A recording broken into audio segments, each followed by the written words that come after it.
Hey Hollywood fans and Hollywood aficionados, where we are standing at the base of Mount Lee in Hollywood, and this Hollywood sign was built in 1923 and it originally said Hollywoodland.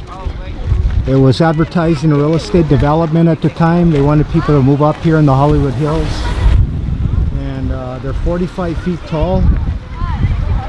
And the original sign was torn down in 1978 in August of that year, and it was rebuilt in October of 1978.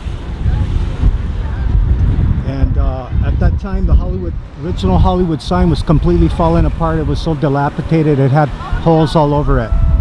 And when they rebuilt it, me and my friend climbed up to the top. At that time, there was no fencing and no security, and we climbed those ladders there, and we sat up there with a couple of girls that were over there visiting too. And from far away, it was pure white, but when we got up to it, it was like practically covered in graffiti.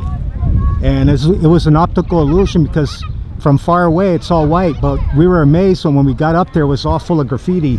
And after that, they put a sign, unfortunately, and now nobody can climb up to it. And plus, you can't even park up there anymore like we did before, because of the neighbors. They've been so upset over this, and they've been trying to keep people from coming. So this is about as close as you're gonna get, and I'm not too sure how far that trail goes up there.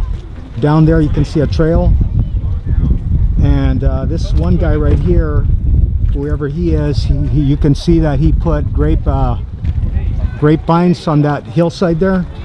And right around here, if you can see down here, is the Hollywood Reservoir, and that starred in the movie with Charlton Heston, Earthquake, if you remember, when it cracks and it floods all of Hollywood. I think that came out about 1974, where you remember the people that were alive back then, they had that sense around, and it would shake the floors like a real earthquake.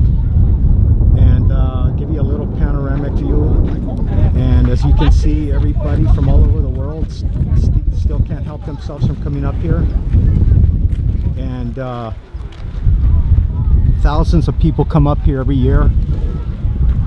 A lot of them German tourists for some reason, just like when you go to Death Valley, most of the tourists are all German. Germany loves California, I'll tell you that. And there was one suicide by a little known actress named Peg Whistle. She jumped off the H in 1932, and she was only 24, and she left a cryptic suicide note. Nobody really knows why she did it. And okay, hope you fans of Hollywood, anything with Hollywood themed concepts, or maybe you're just a flat old fan of Hollywood movies. Okay, hope you enjoyed this little bit of Hollywood history. Thank you very much.